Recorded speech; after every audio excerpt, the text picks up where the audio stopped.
Section 1. A world before the storm. Close your eyes for a moment and imagine the world as it was, 5,000 years before the events we know and love, before Westeros had its 7 kingdoms, before the Iron Throne was a glimmer in anyone's eye, before the words Targaryen or Lannister or Stark meant anything at all to anyone. The known world was older then, in the way that truly old things carry a kind of weight you can feel even across the distance of millennia. The continent of Essos stretched vast and ancient under skies that were, for the most part, blessedly free of dragons. Civilizations had risen and fallen already. Peoples had conquered and been conquered, had built their monuments and watched them crumble. The world had its great powers, its empires, its sprawling trade routes threading through desert and forest and across open sea. And yet, something was missing. Some particular note had not yet been struck. Some instrument had not yet been lifted and played. The world was not yet the world it was about to become. In the East, the dominant power was a civilization so old that it made everything around it look young and freshly minted.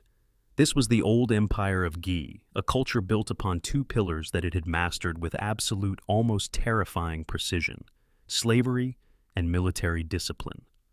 The Giscari had looked out across Essos and planted their symbol everywhere they set foot: the harpy, a creature with the torso of a fanged woman, leathery wings for arms, the talons of an eagle, a scorpion's sting for a tail, clutching a thunderbolt. It was not a gentle symbol. It was not meant to be. The harpy told you exactly what the old empire thought of itself and of everyone else. It said, in the clearest possible terms, "We are above you. We are beyond you. The natural order of this world is that we are masters and you serve." Their armies were legendary. The Giscari lockstep legions were considered, by those who had faced them and survived to speak of it, essentially unbeatable on an open field. They moved in perfect formation, shields overlapping, spears leveled, each man an interchangeable component in a vast living machine of organized violence. They had ground entire nations beneath their boots. They had planted the harpy in every corner of what they considered the known world. The cities of Astapor, Yunkai, and Meereen on the shores of what would come to be called Slaver's Bay were colonies of this empire, and they grew wealthy on the trade in human lives that the Giscari had refined into something they considered an art form. Slavery, the Giscari would have told you, was not cruelty. It was order. It was the natural hierarchy made visible and permanent. The strong held power, the weak served, and everyone understood their place. The great pyramids that dominated their cities were built by hands that would never know freedom, and the Giscari saw nothing wrong with this. It was simply how things were. To the west of the Giscari domains, other peoples lived their own lives, followed their own customs, told their own stories. The Rhoynar were a remarkable civilization, centered on the great river they called the Rhoyne, one of the mightiest waterways in all the known world. They were a people of rivers and water, skilled navigators and traders, their city-states strung along the Rhoyne like pearls on a necklace. They had their own form of magic, water magic, old and subtle, and deeply tied to the river that gave them life. Princes ruled their individual cities, sometimes at peace with one another, and sometimes not, but all of them bound to the great mother Rhoyne and to the culture she had shaped across countless generations. And in the north, in the hill country, and the forests and the plains of western Essos, other peoples moved through their lives with a simplicity that would later seem, in retrospect, almost heartbreaking. Among them, unnoticed and unremarkable by any standard that mattered in the wider world, were a people who lived on a peninsula jutting south into the summer sea. A peninsula dominated by something that should have made it entirely uninhabitable for any sensible civilization. 14 volcanoes, not quiet, dormant mountains that merely suggested the possibility of catastrophe. 14 perpetually active fire peaks, belching smoke and gas and occasional rivers of glowing stone. The locals called them the 14 Flames, and that name captured something true about them. They were not mountains so much as wounds in the earth, places where the world's interior kept reminding everything above it that it was there, and that it was not finished with the surface yet. The people who lived in the shadow of the 14 Flames were shepherds, simple folk, by every measure that the great powers of the age applied to such things. They guided their flocks across volcanic soil that was, despite the obvious dangers, extraordinarily fertile. They lived their days in the particular way of people who have made their peace with danger that is simply part of the landscape. The Giscari, to the extent they noticed these shepherds at all, would have looked at them with contempt, bordering on amusement. What could goat herders possibly matter in a world of legions and pyramids and thousand-year dynasties? The shepherds left almost no records. Their origins are lost in the fog of deep time. No great chronicles survive, no carefully tended histories. What we know of them, we know in fragments, references in later texts, stories that passed down through so many generations they had taken on the quality of myth long before anyone thought to write them down. They were unremarkable, they were obscure, they were, by every reasonable assessment, exactly nobody. And then they found the dragons. This is where the story truly begins, not with power, not with conquest, not with the fire that would eventually end everything. It begins with a discovery. It begins with someone going somewhere they probably should not have gone, descending into the volcanic chambers beneath the 14 flames, where the heat turned the air into something you could barely breathe, and the ground pulsed with warmth that came from incomprehensible depths below. What that first shepherd saw when their eyes adjusted to the red-lit dark of those chambers, we can only imagine. But we know what was there. In the deep volcanic sanctuaries beneath the 14 flames, in caverns carved by ancient geological forces, or perhaps by the creatures themselves, there were dragons. Not metaphorical dragons, not representations of dragons in art or scripture. Real, living, breathing creatures of scale and fire and impossible size, ranging from newly hatched young, no larger than a house cat, to ancient beasts so enormous their presence seemed to make the mountain feel small. The rational response to encountering such a thing would have been to run, to scramble back to daylight and never speak of what had been seen, or, if speaking of it, to speak of it only in the terms of nightmare and warning. But the shepherds of the volcanic peninsula did not run, and in that decision, or perhaps in that failure to decide, that stunned paralysis that became, over time, something stranger and deeper, the fate of the world was determined. Before we go any further into this story, I want to hear from you. Drop a comment right now telling me where you are and what time it is as you're watching this. It doesn't matter if it's 3 in the morning or a lazy Sunday afternoon. I want to know you're out there with me as we go through 5,000 years of history together. And if you haven't yet, consider subscribing, because we have so many more of these deep dives coming, and you don't want to miss a single one. Section 2. The Shepherds and the Fire. The discovery of dragons beneath the 14 flames was not a single event. It was a process.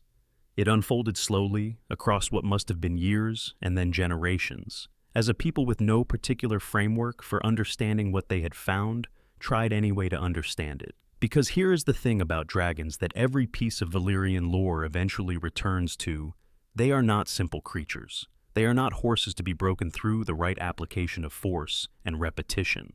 They are not dogs to be trained through consistent reward. Dragons possess a kind of intelligence that does not map neatly onto anything else in the natural world. And they will not bend to force alone. Something more is required. Something that goes deeper than mastery through domination. The early Valyrians must have discovered this truth through bitter, costly experience. There would have been deaths, many deaths, as people who approached dragons the wrong way found out precisely how wrong they had been. There would have been entire families, perhaps entire settlements, wiped out by creatures that took offense at whatever approach had been attempted. The volcanic landscape of the 14 Flames Peninsula would have been a graveyard for the overconfident and the unlucky, but the Valyrians persisted. And in persisting, they discovered something that would change everything. Magic entered the equation. How exactly they came upon it is one of the great mysteries buried under layers of time.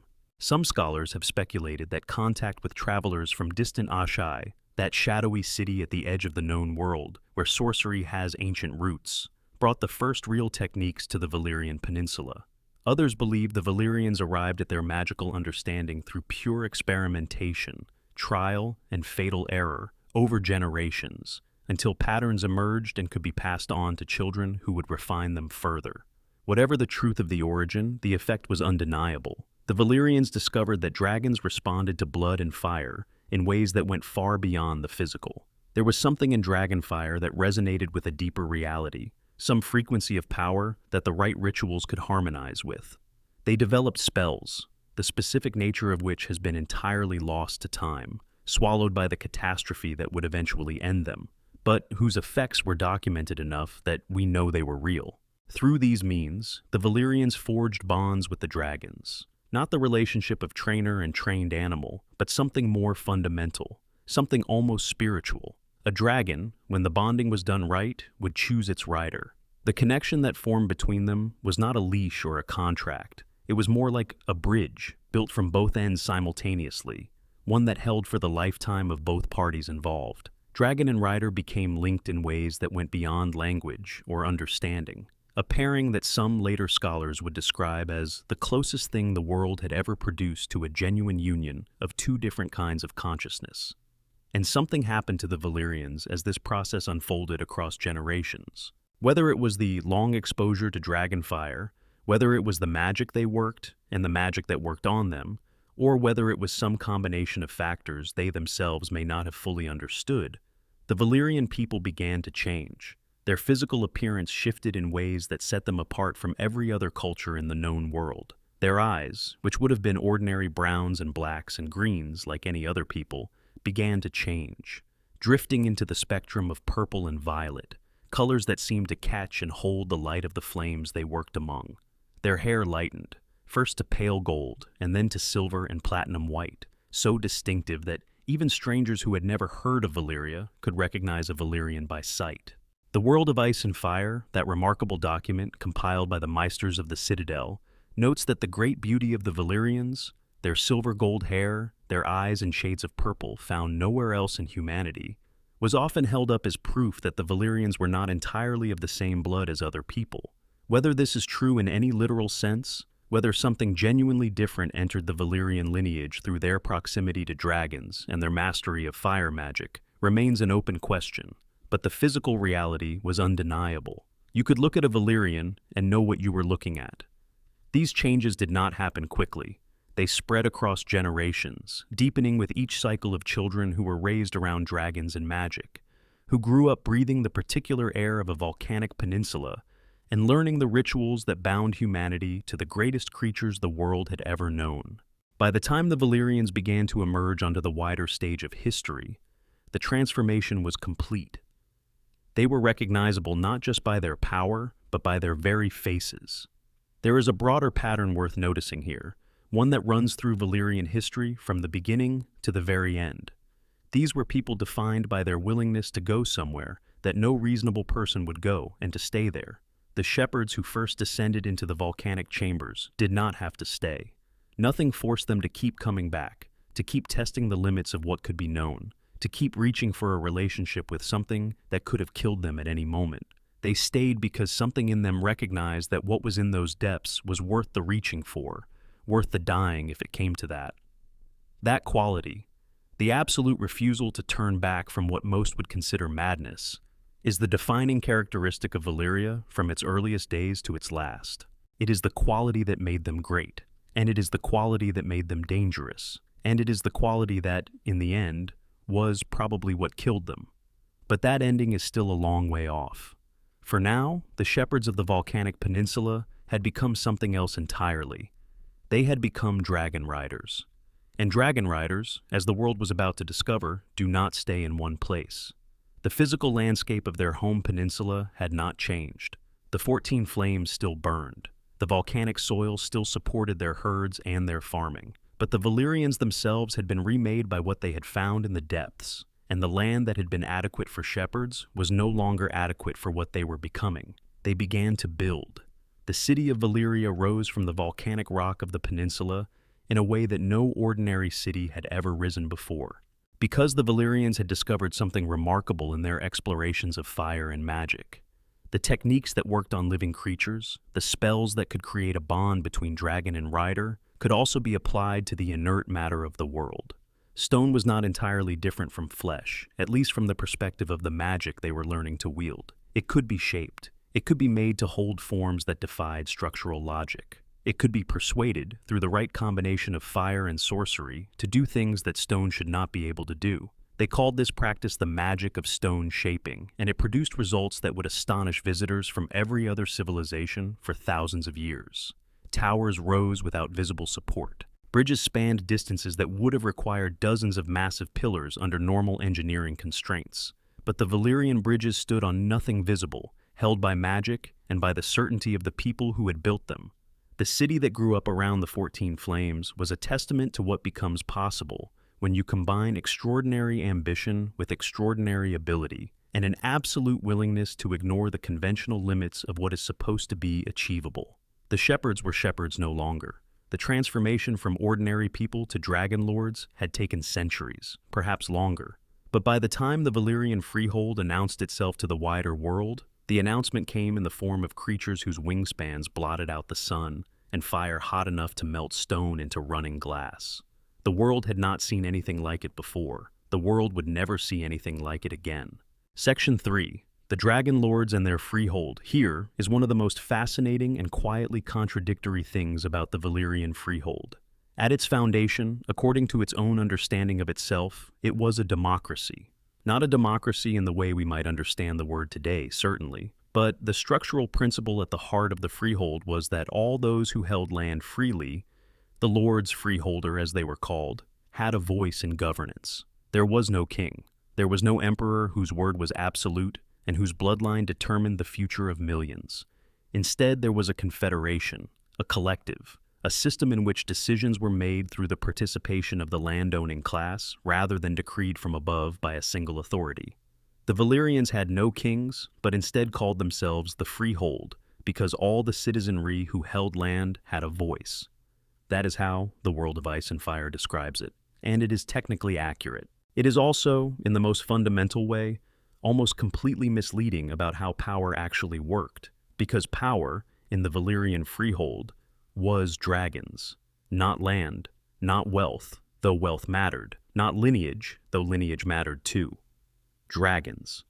The family that commanded dragons commanded everything that followed from dragons: military invincibility, political leverage, the ability to end any conversation by simply introducing into it the implicit possibility of fire from above. You could have a voice in the governance of the freehold all you liked, but if the family sitting across the table from you had 10 dragons and you had none, the practical weight of your voice was somewhat diminished.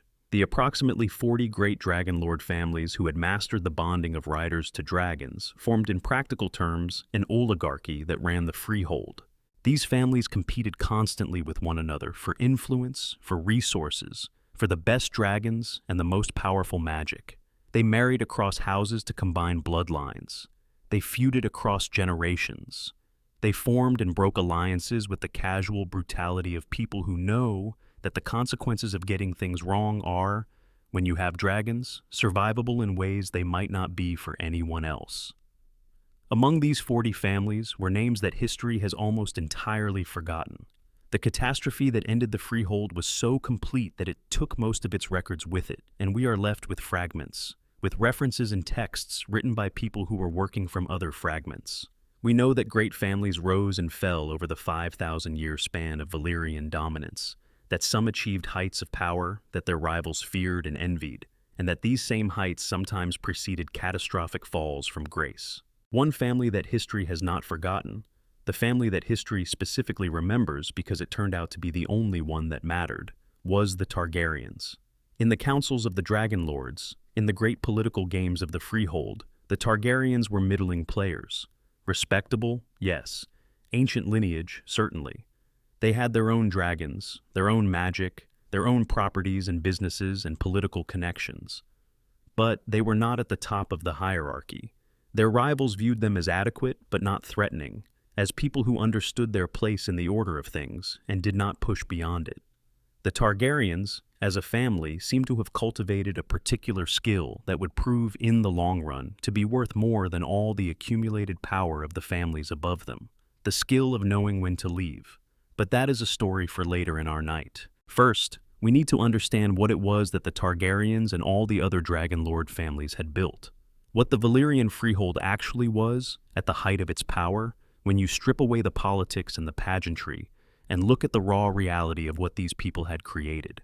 The government structure, despite its theoretically democratic foundations, evolved over the millennia into an oligarchy in the truest sense. The 40 major Dragon Lord houses competed constantly for influence. The lesser landholders could attend councils and speak their piece, but the decisions that mattered were made by those who could back their arguments with fire. when circumstances required unified leadership, when a war needed to be prosecuted, when a catastrophic threat demanded coordinated response, the Lord's freeholder could elect archons to serve as temporary supreme leaders. These archons were not permanent positions. They were not dynasties. They were emergency measures, deployed when needed and then dismantled, power returned to the collective.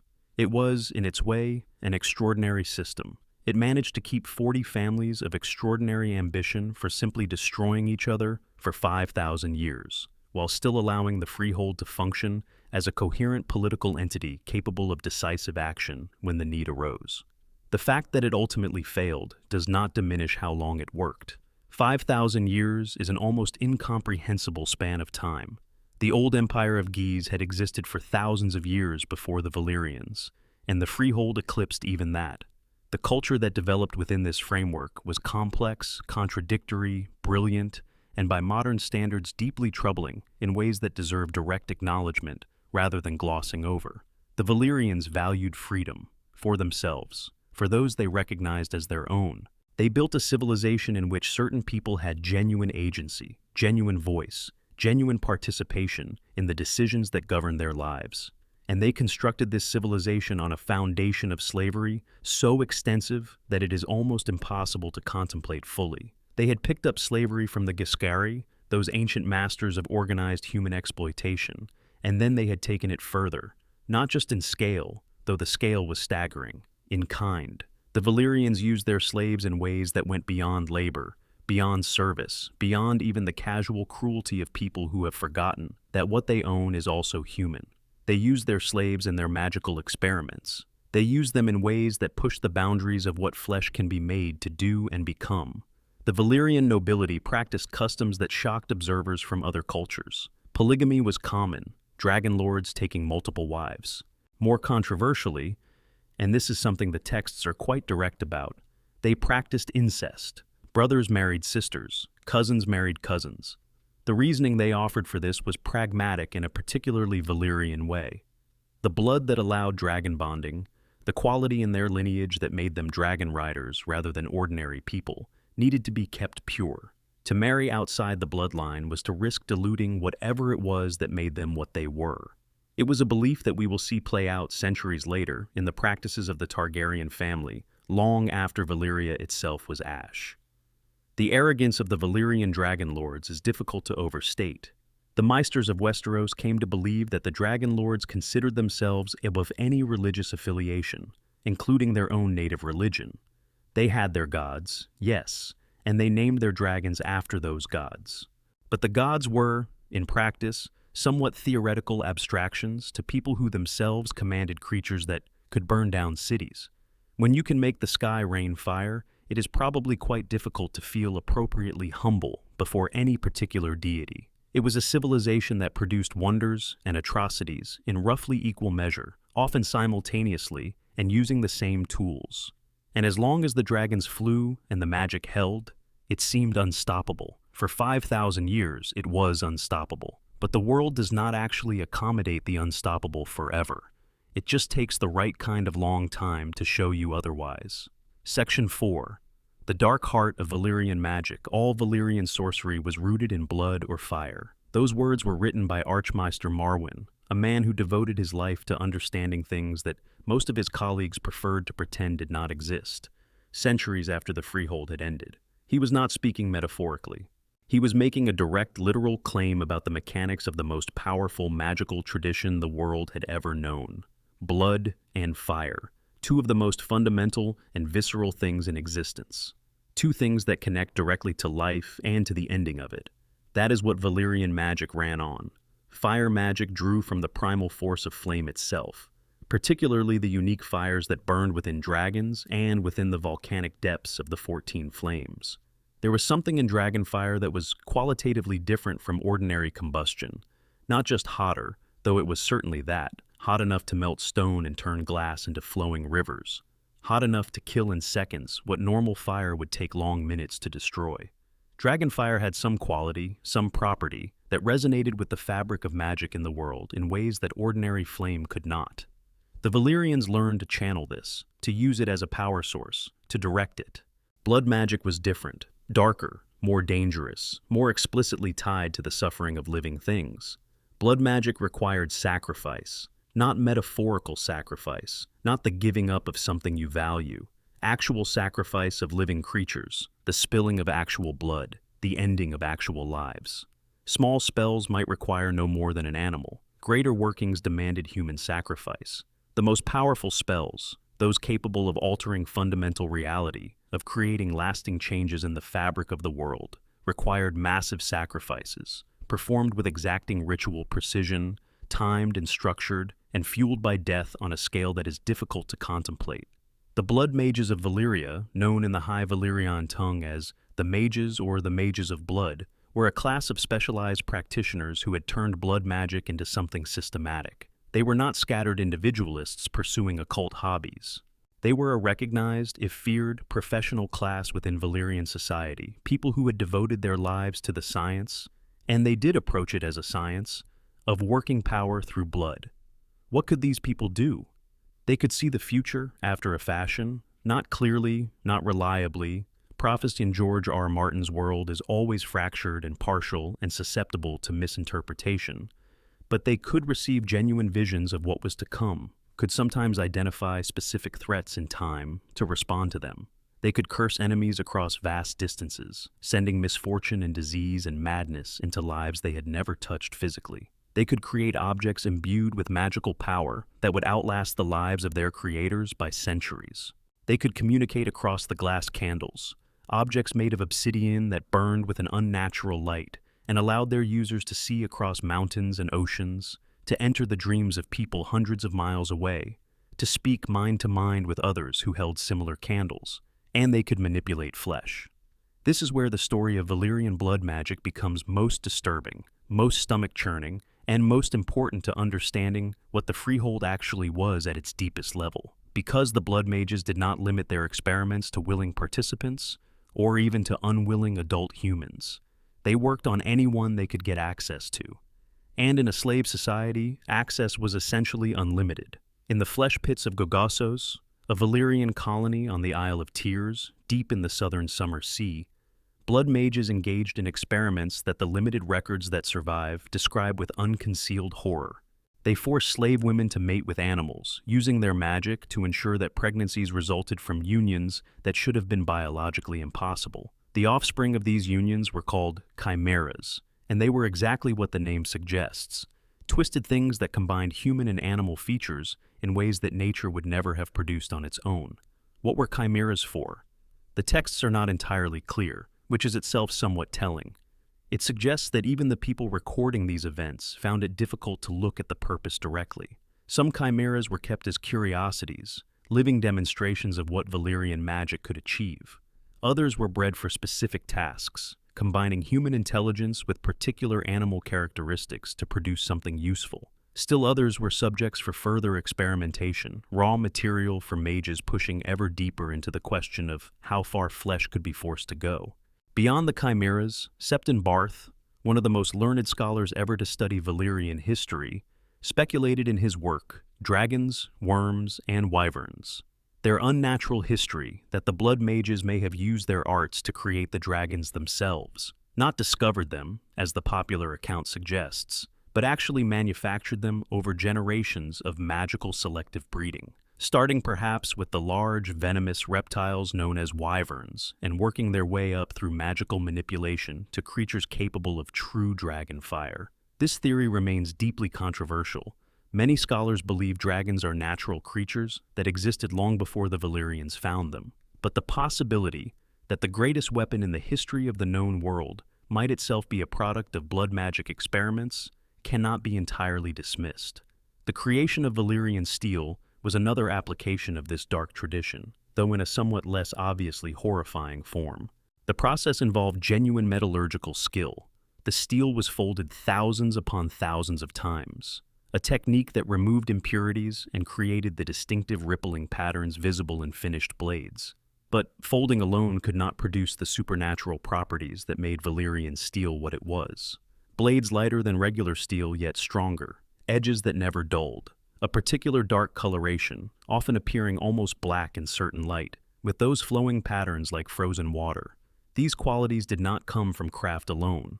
Spells were involved, passed down through generations of master smiths in strict secrecy, probably requiring blood sacrifice to power them. Dragonfire played a role too, providing the extraordinary temperatures needed to work the metal in ways no ordinary forge could achieve. The master smiths of Valyria, who knew the complete process, held that knowledge closely, sharing it only within the most trusted circles. And when the doom came, those smiths died with everyone else, and the secret died with them. Only one place in the world retained even a fragment of this knowledge: the free city of Qohor, where master smiths maintained the ability to rework existing Valyrian steel, to melt down old blades and reforge them into new shapes, without being able to create the metal fresh from raw materials. How they preserved this partial knowledge when it was lost everywhere else is itself a mystery. But the scholar Meister Pole, who spent years in Qohor trying to uncover the specifics of their craft, was publicly whipped 3 times for asking too many questions and finally expelled from the city with one hand cut off, according to his later writings. The true reason for his final exile, he wrote, was his discovery that the Qohoric smiths used blood sacrifice in their own attempts to approach the original process, including the sacrifice of infant slaves. Whether this was the actual Valyrian technique or merely the Qohoric interpretation of what the technique must have involved, we cannot know. What we can know is what it tells us about how foundational blood magic was to every significant Valyrian achievement, not a dark secret on the margins, not a controversial specialty practiced by outliers. Blood magic was the engine. It was what made everything else run. The glass candles deserve their own moment of consideration, because they represent something different about Valyrian magic, something that gets at the civilization's relationship to knowledge and communication in ways the blood magic, with all its obvious brutality, sometimes obscures. A glass candle was an object made of obsidian, black volcanic glass, worked through means that no surviving scholar fully understands, that burned with a flame that consumed nothing. The candle did not shrink. It did not melt. It simply burned with a cold, strange light that never went out until it was deliberately extinguished. In the hands of a trained sorcerer, a lit glass candle was a tool of almost miraculous reach. You could see through them, across distances that would take months to travel. You could enter the dreams of specific individuals hundreds of miles away. You could communicate instantaneously, mind to mind, with anyone else who held another lit candle, no matter how far between you. In an age before any form of rapid long-distance communication, this gave Valyrian intelligence and coordination advantages that no rival could match. After the doom of Valyria, all the glass candles went dark simultaneously. Every single one, in the same moment, as if the power that had sustained them had simply been switched off. They would remain dark for centuries, not reigniting until the hatching of Daenerys Targaryen's dragons breathed new magic back into a world that had mostly forgotten what real magic felt like. This simultaneous extinguishing tells us something crucial. The glass candles were not independent objects powered by their own stored energy. They were connected to something. To Valyria itself, perhaps, or to the concentration of magical power that Valyria represented. When that nexus was destroyed, they died with it. Valyria was not merely a city that practiced magic. It was, in some sense we still do not fully understand, a place that generated magic, a focal point, a nexus. And when it was gone, the world became, in a fundamental way, less. Section 5. The Wars That Built an Empire. The Valyrian shepherds had become dragon lords, and dragon lords, as the world was about to discover, have appetites that extend beyond the boundaries of the land they were born on. The first great test of Valyrian military power came from the only direction that made geographic sense: northeast, into the territories of the old empire of Guise. The Giscari had held dominion over much of eastern Essos for thousands of years. They had built their empire through military excellence and the systematic exploitation of slave labor, and they had grown accustomed to being the largest thing in any room they entered. When the Valyrians began expanding beyond their peninsula, establishing trading posts and asserting control over routes that the Giscari considered their territory, the response from the old empire was the only response an empire of that age knew how to make. They sent armies.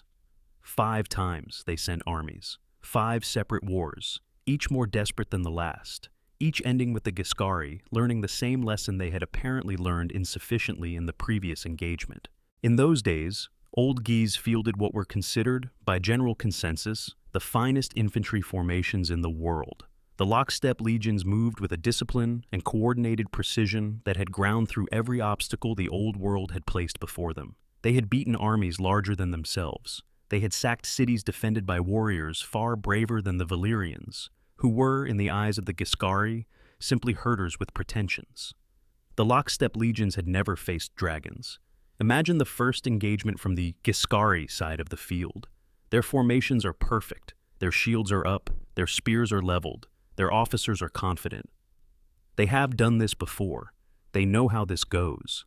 And then the sky gets darker, and the sound that reaches them is unlike anything human vocal cords can produce, and the heat hits before the fire does, and the men in the front ranks look up.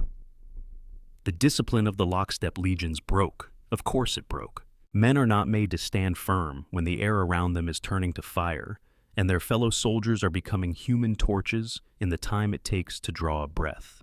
The First Giscari War ended in Valyrian victory, through the simple and overwhelming application of something the Giscari had no counter for. But the Giscari were not a people who accepted defeat gracefully. They were an empire. Empires adapt. The Second War saw new strategies, covered formations designed to deflect fire from above, massive projectile weapons intended to bring down a dragon, sorcerers of their own deploying whatever magical defenses they could muster. None of it worked. The Valyrians won the Second War, then the Third, then the Fourth. Each time, the Giscari rebuilt, driven by the pride of a civilization that had never known subjugation and found the possibility of it almost literally unthinkable. Each time, they were burned again. In the Third War, the Valyrians captured Gorgai, the main Giscari base in the Basilisk Isles, renaming it Gogossos and turning it into one of their own colonies, the same colony where the flesh pits and their chimera experiments would later operate. In the Fourth War, they took Zemetr, the only major Giscari city on the Sothorios mainland. The Valyrians were not simply winning battles. They were systematically dismantling the geographic and economic foundations of the old empire. The Fifth War was not about conquest, it was about annihilation. The Dragon Lords had decided that defeating Guise was insufficient. The only acceptable conclusion was an end so complete that there could be no Sixth War. They gathered their forces and marched on the Giscari capital itself. The brick walls of old Guise, walls that Grazdan the Great was said to have built, walls that had stood through centuries of conflict and had come to embody the permanence of the empire they protected. Those walls crumbled under concentrated dragon fire, not breached through conventional siege work, not undermined or starved into surrender, melted. The ancient brick softened and ran and collapsed into rubble, and then the fires came through the gaps and spread into the city beyond. The Valyrians did not stop. The pyramids burned, the temples burned, the homes burned, the great market where the Giscari slave trade had made fortunes for generations burned. Everything that had made old Guise the center of an empire turned to ash and smoke, and the kind of silence that follows total destruction. And even that was not enough for the Dragon Lords. After the fires died, they sowed the fields around old Guise with salt, sulfur, and skulls. Salt to ensure that nothing would grow. Sulfur to poison the soil further. Skulls, the skulls of the defeated. As a statement so clear, it needed no translation. Do not rebuild here. Do not attempt to return. This place is over. We are done with it. The survivors, those who had not died in the siege or the burning, were enslaved. The Valyrians had observed the Giscari relationship with slavery and had adopted it, taking the institution of the people they were destroying and turning it against them in the most direct possible way. The defeated Giscari were put to work in the mines of the 14 Flames, laboring in conditions so brutal that death often came as a mercy rather than a tragedy. Over the generations that followed, these slaves and their descendants forgot their own language, forgot their own history, forgot everything about what they had been, except that they had once been greater than they were now. 3 cities survived from the old empire: Astapor, Yunkai, and Meereen, located on what would come to be called Slavers' Bay. They were allowed to continue existing because they were useful, functioning as the primary slave markets for the region. But the great civilization that had ruled for millennia was finished, destroyed so thoroughly that it would never rise again. The lesson the Valyrian wars of conquest established was stark and simple. The Dragon Lords would use overwhelming force to achieve their objectives. They would show no mercy to enemies who refused to submit, and they were perfectly willing to commit genocide when they decided that permanent elimination of a threat was preferable to merely defeating it. The Rhoynar found this out 1,000 years after the fall of Guise, in the series of conflicts known as the Rhoynish Wars, and their story is both a tragedy and a strange kind of triumph, depending on which direction you are looking at it from. The Rhoynar were, by any reasonable measure, extraordinary people. Their civilization along the great river Rhoyne produced remarkable art, sophisticated water magic, and a culture of genuine beauty. For many years, they coexisted with the Valyrian colonies that had spread into their region, trading peacefully, if not always comfortably, with the growing free cities that the Freehold was establishing in western Essos. But the Valyrian colonial project had an appetite that peaceful coexistence could not satisfy forever. The city of Volantis, established at the mouth of the Rhoyne, began pushing into Rhoynar territories. Small conflicts became large ones. The Rhoynar princes, each proud and independent, initially refused to coordinate a response, an error that Princess Nymeria of Nysar repeatedly warned them about, in terms that would prove prophetic. Then came Prince Garin of Croyane.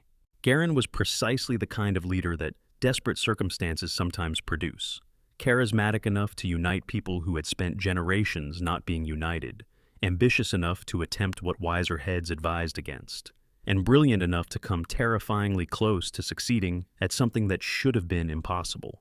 He assembled an army of 250,000 men, by most accounts, the largest single military force ever gathered in one place in the history of Essos. He organized it into 3 columns, one down each bank of the great river, one traveling on the water itself in a fleet of war galleys, sweeping everything before him. And it worked, for a while. Garin's army conquered Selhorus from the Valyrians, conquered Valissar. At Volantheris, he faced 100,000 enemy soldiers, 100 war elephants, and 3 dragon lords. And he won. His water wizards raised enormous waterspouts against the dragons. Rhoynish archers actually brought down 2 of the great beasts, while the 3rd fled wounded. In the councils of the Valyrian dragon lords, this must have created something they had rarely, if ever, experienced before. Genuine alarm. The Freehold's response was everything Nymeria had warned it would be. They sent 300 dragons. 300. Not 3, as had faced Garin at Volantheris, not 30. 300 dragons, the full mobilized might of the Valyrian Freehold, filling the sky above the Rhoyne, in a darkness that must have seemed, to the men on the ground below, like the end of the world. Because it was, for them. Garin's army was not defeated in that final engagement. It was extinguished. 250,000 men, the finest warriors the Rhoynar had ever assembled, were incinerated. The Rhoyne itself was turned to steam in places, its water superheated by the concentrated fire of hundreds of dragons. The heat was so intense that men died before the flames directly touched them, their lungs seared by breathing air that had been cooked to temperatures no living body could survive. Prince Garin was captured alive. The Valyrians put him in a cage and displayed him as they moved through the lands he had tried to defend, letting him watch as everything he had fought for was systematically destroyed. The great cities of the Rhoyne were burned. Their people were enslaved. Legend says that Garin, in his cage, called down a curse upon the Valyrian dragon lords, a curse that some believe was the seed of a reckoning that would come, in time, from deep within the earth. Princess Nymeria watched all of this from Nysar, and she understood what it meant. Almost all the fighting men of the Rhoynar were dead. What remained was women, children, the elderly, and the grieving. There was no future for the Rhoynar, in a land now owned by the people who had just murdered their army with 300 dragons. She did something that history rarely records. She organized a retreat so skillful and so massive that it became one of the great stories of survival in the history of the known world. She gathered every ship, every raft, every vessel the surviving Rhoynar could find, and she led her people to sea. The legend says 10,000 ships carried the Rhoynar across the summer sea. They wandered for years, trying different landings and finding each one unsuitable or unsafe, until they finally came to the shores of Dorne, in the far south of Westeros. There, Nymeria formed an alliance with a Dornish lord named Mors Martell. She married him, and in burning all 10,000 ships so that none of her people could lose heart and turn back, She declared that the Rhoynar were finished with Essos, and Essos was finished with them. The Martells and the Rhoynar together conquered Dorne, creating a united kingdom that would endure for centuries, and whose culture and laws, particularly the Rhoynar tradition of equal inheritance regardless of gender, still shaped Dorne in the time of the events we know. The Valyrian Wars of Conquest had, by this point, established the Freehold as the uncontested dominant power of Essos. Two great civilizations had been destroyed in the process. Countless lesser peoples had been absorbed, enslaved, or erased. The Dragon Roads, those perfectly engineered highways, built not of dirt and gravel, but cut from volcanic rock, or paved with stones so precisely fitted that no mortar was needed, connected the Freehold's vast territories, carrying troops and trade from one end of its dominion to the other, with a speed and efficiency that its conquered subjects could only marvel at.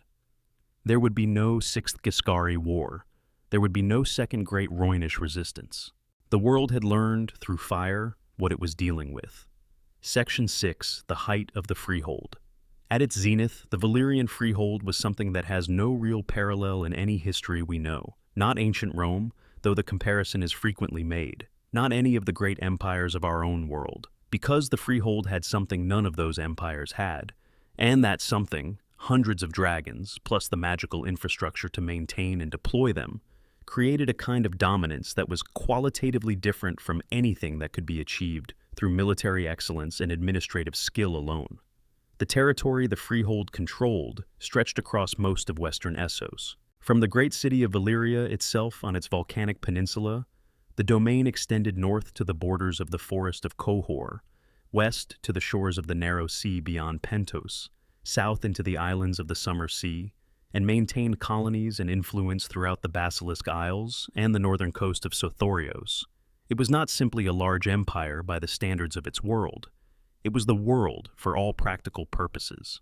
The free cities, Volantis, Lys, Myr, Tyrosh, Pentos, Bravos, Lorath, Norvos, and Qohor, each began as colonies of the Freehold, and each served specific purposes within the larger Valyrian system.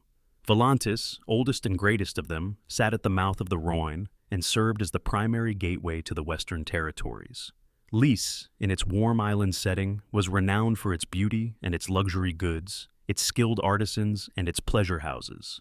Myr was famous for its glass and its lace and its intricate craftwork. Tyrosh, on its rocky island, grew wealthy from trade. Pentos sat on the narrow sea coast, a commercial hub that connected Valyrian trade to the markets of Westeros and beyond. Even Bravos, that most independent-minded of the free cities, was in a strange way a product of Valyrian power, though not intentionally so. Bravos was founded by escaped slaves who stole ships and fled into the foggy northern islands, hiding their city for over a century before daring to reveal its existence. The fact that they needed to hide for more than 100 years tells you something about the reach of Valyrian control. One did not simply escape the Freehold and establish a new life elsewhere. The dragons would find you eventually, and the punishment for running was designed to discourage anyone from thinking about it. The city of Valyria itself stood as the capstone of all this accumulated power. According to King Viserys I, the first Targaryen of that name, who became obsessed with Valyrian history and spent years constructing a scale model of the city based on historical records. A model that was itself a marvel, constructed over years and expanded constantly as new information was found. Old Valyria was built partially inside an active volcano. The highest nobles lived in structures carved directly into or built against the volcanic face, protected by magical wards that allowed them to reside in comfort mere yards from flowing magma. The very heights of human ambition, expressed in architecture, was here. Build your palace in the side of a volcano that could kill you. Have your magic prevent it. The topless towers of Valyria are mentioned in songs and histories with a particular kind of longing that mixes wonder and grief, the way people speak of beautiful things that no longer exist.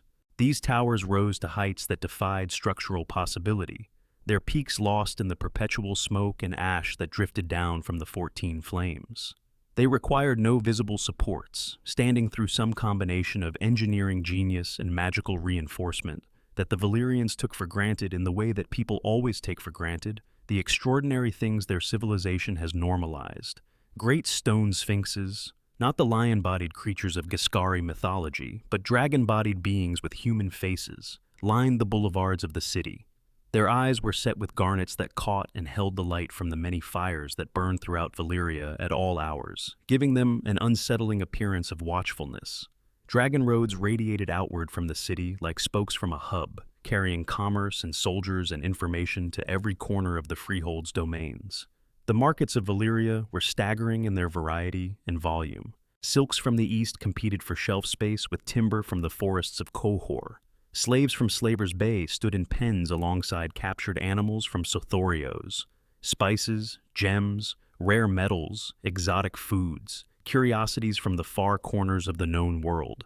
All of it flowed into Valyria as tribute or trade, as the spoils of dominion or the gifts of those who wanted to maintain good relations with the greatest power in the world. The wealth flowing into Valyria was essentially limitless. Every colony paid tribute. Every conquered people sent a portion of their production. The mines of the 14 Flames operated around the clock, every day, every year, fed by an essentially unlimited supply of slave labor to extract gold and silver and the other rare materials that the volcanic geology of the peninsula contained in extraordinary concentration. No other civilization in the known world came close to matching Valyrian wealth, not even close. And that wealth funded more dragons, more magic, more expansion, in a cycle that seemed designed to perpetuate itself forever. Every Dragon Lord family that had not yet attained the heights of power was working toward them. Every family that had reached the heights was working to maintain and extend them. The great houses of Valyria were in constant competition, forming and breaking alliances with the ease of people who know that today's ally is tomorrow's rival and that only the permanently vigilant survive. It was, as more than one scholar has noted, a Game of Thrones in everything but the specific terminology. All the same dynamics, all the same stakes, all the same brutality in the execution, just played with weapons that could burn cities and a political system sophisticated enough to have lasted 5,000 years. The slaves who made all of this possible were numbered in the hundreds of thousands, possibly in the millions, across the full span of Valyrian history. They performed every function the city required. They worked the forges, though only the most skilled were trusted with actual metalwork. They served in the great houses as servants and accountants and tutors and concubines. They labored in the construction of the city's impossible architecture, guided by Valyrian overseers whose magic shaped the stone and whose whips motivated the flesh. But the greatest numbers worked in the mines. And the mines of the 14 Flames deserve a pause, a direct confrontation with what they were, because to understand the freehold completely, you have to understand the price at which its magnificence was purchased. Section 7. The mines and the price of magnificence. Descend into the darkness of the 14 Flames with me for a moment. Not far enough to reach the dragonfire, though we'll get there, just far enough to understand the world that existed in the volcanic tunnels beneath the most magnificent city the world had ever known. The mines ran deep. They had to. The most valuable ore deposits in volcanic geology are not at the surface.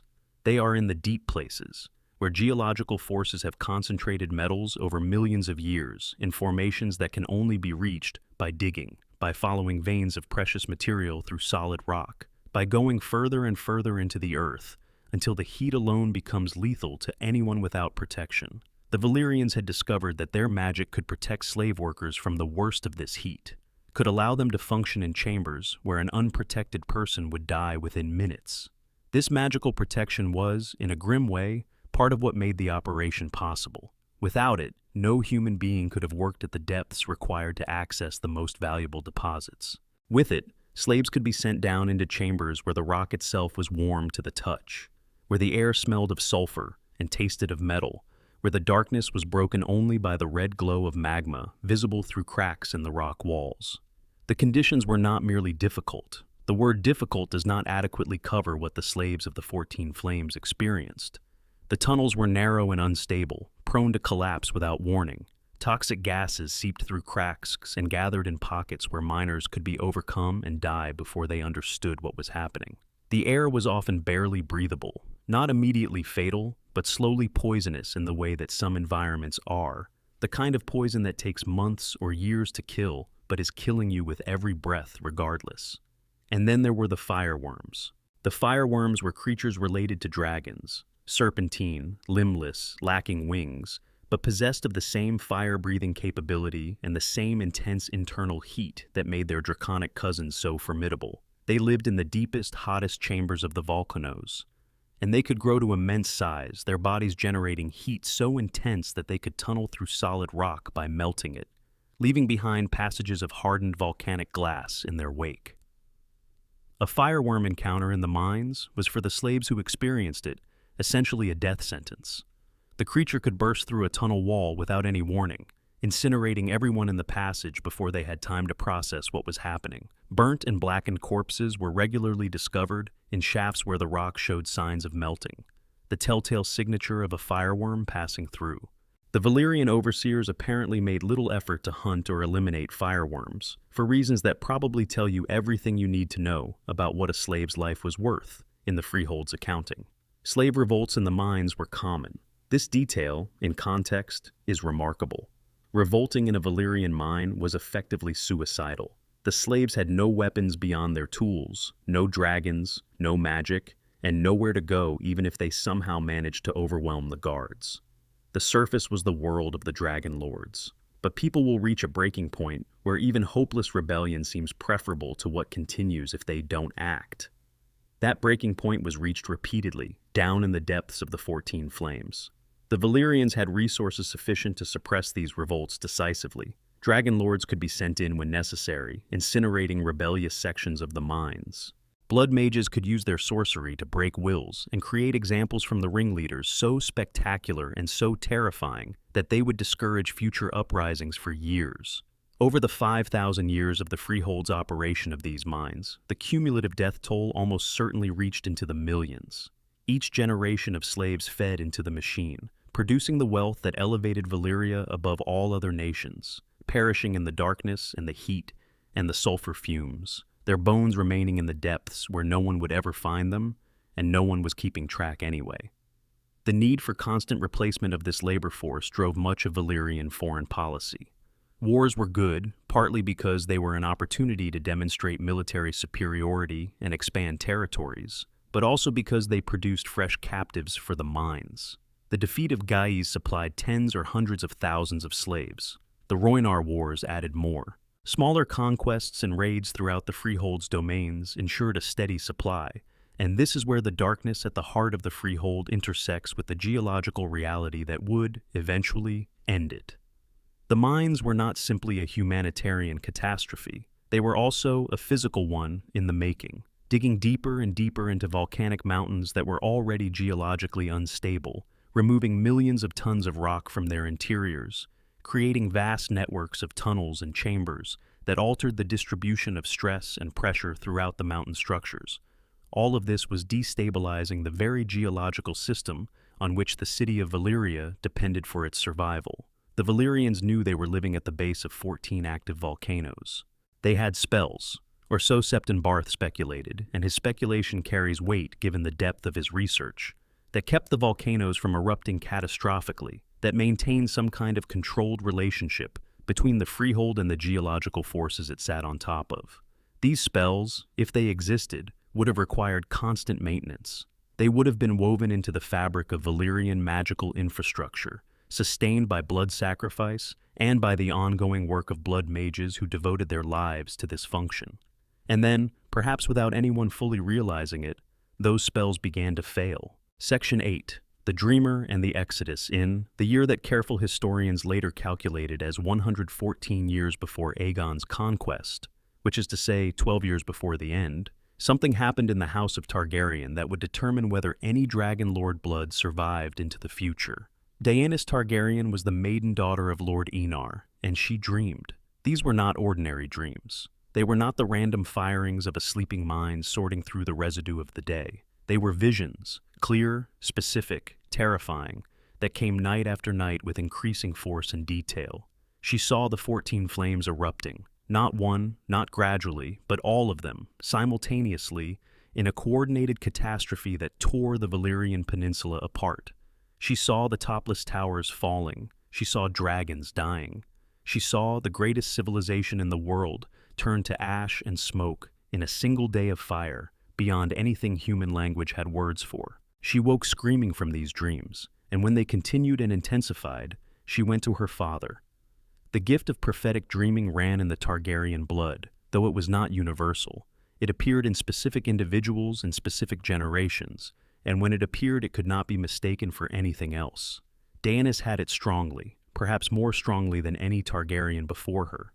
The visions were not symbolic or ambiguous. They were specific. They were insistent. They were clearly real.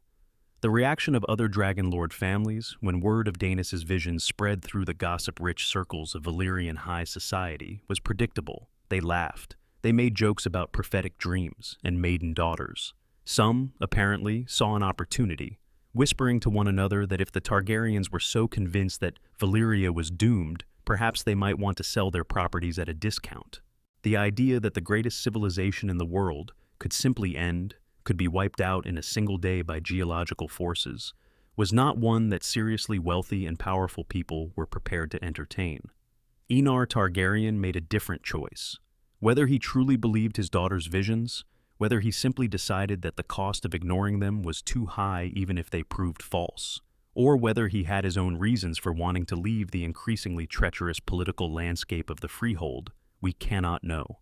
What we know is that he chose to act on the possibility that Daenerys was right, even knowing that everyone else thought he was a coward or a fool. He began quietly liquidating the family's holdings. This was not a simple process. The Targaryens were an old family with properties and investments and business relationships spread throughout the Freehold.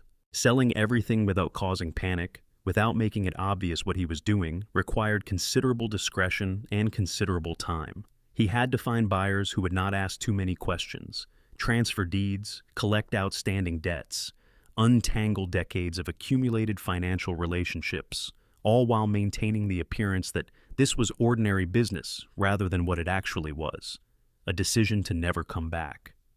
The destination he chose was Dragonstone, the westernmost outpost of Valyrian civilization, a fortress carved from a massive volcanic rock in the narrow sea. It was remote by the standards of the Freehold, far from the center of power and influence. But it was defensible. It was survivable. It was far enough from the Valyrian peninsula that if everything Daenerys saw proved true, it would be far enough. The migration was an enormous undertaking. Aenar brought everything: his entire household, his family, his slaves, his movable wealth, his most valued possessions, and crucially, his dragons. The Targaryens had 5 dragons at this time, including a young black dragon who would grow into the largest and most feared dragon in the history of Westeros, Balerion, the Black Dread. Daenerys herself had claimed Balerion the night before her fateful dream, when he was, the records say, no bigger than a horse. Transporting 5 dragons across the sea to an island fortress is not a straightforward logistical exercise. But it was accomplished, and the Targaryens settled on Dragonstone and began the long process of adapting to what must have felt, compared to the magnificence they had left behind, like exile. Other houses of Valyrian blood happened to be elsewhere when the catastrophe struck. The Velaryons of Driftmark and the Celtigars of Claw Isle both survived because they were not on the peninsula when the end came. But these families did not leave with Daenerys' 12-year warning. Their survival was circumstance, not foresight. The Targaryens were the only major Dragon Lord family to receive clear warning, to take it seriously, and to act on it decisively. The years that followed were difficult for Aenar and his family in a particular way that is hard to describe. 1 year passed, and Valyria did not end. 2 years, 5 years, 10 years. As the time elapsed without catastrophe, Daenerys' visions must have seemed increasingly questionable, even to those closest to her. Perhaps they were just dreams after all. Perhaps the sorcery involved in leaving everything behind and retreating to a bleak island fortress had been misplaced. The mockery from the Freehold, where other Dragon Lord families continued their games of power and intrigue without the Targaryens, must have arrived in letters and rumors and the particular cutting humor of people who are very sure they are right. Aenar stayed on Dragonstone. He did not return. 11 years passed. 12. And then the 14 flames erupted. Section 9. The day the world burned, the doom of Valyria began on what was, as far as anyone in the Freehold could tell, an ordinary day. The sun rose over the volcanic peninsula as it always did, filtered through the perpetual haze of ash and smoke from the 14 flames into something softer and more orange than sunlight usually appears. The topless towers caught the early light on their upper reaches, those impossibly tall spires disappearing into the morning cloud. In the markets, merchants were setting up for the day's trade. In the palaces, dragon lords were beginning their political calculations for the hours ahead. In the mines deep beneath the mountains, slaves who had survived the previous day descended again into the dark. Nothing announced itself, no seers gave warning, or if they did, no one listened. The blood mages at their rituals in the great hall at the heart of the city did not apparently see what was coming in time to matter. The glass candles burned in the towers of those who used them and showed nothing unusual. The exact sequence of what happened next will never be fully known. Almost no one who was close enough to observe it survived. What we have is reconstructed from fragments, the accounts of survivors in distant parts of the freehold, geological evidence visible in the ruins centuries later, the testimony of sailors far enough at sea to see the ash columns without being killed by them. What we know is this: all 14 and between of the 14 flames erupted simultaneously, or so close to simultaneously that the difference was academic for anyone standing on the Valyrian peninsula. The synchronicity of this eruption is, itself, one of the most striking and significant facts about the Doom. 14 separate volcanic systems, each governed by its own geological dynamics, do not spontaneously erupt in concert under normal circumstances. The coincidence required to produce such a synchronized event naturally is, not to put too fine a point on it, essentially impossible. Something caused it. Something connected these separate systems and triggered them together. What that something was is the great mystery of the Doom, and we will return to it. For now, the event itself. Each of the 14 volcanoes sent massive columns of superheated ash and rock miles into the atmosphere. The columns were so thick that they turned day into night across the entire peninsula. Volcanic ash, breathed directly, kills within minutes. The particles shred lung tissue, and the toxic gases mix through the cloud poison whatever the physical damage leaves behind. Anyone caught in the open when the ash began falling was already dying. But the ash columns were merely the first act. What followed was worse. Pyroclastic flows are what happens when a volcanic eruption reaches a certain intensity. Instead of lava moving slowly down a mountainside, the eruption produces cascades of superheated gas and fragmented rock, moving at hundreds of miles per hour down every slope. A pyroclastic flow cannot be outrun. It cannot be hidden from. It is moving faster than any vehicle that existed in the ancient world, and it carries temperatures well in excess of 1,000 degrees. Wood ignites before it even arrives. Metal melts. Stone buildings do not merely collapse. They disintegrate, their structural integrity simply ceasing to exist in the face of forces that were designed by millions of years of geological evolution for exactly this kind of total destruction. 14 volcanoes producing pyroclastic flows simultaneously would have created a converging nightmare across the entire peninsula. There was nowhere to go.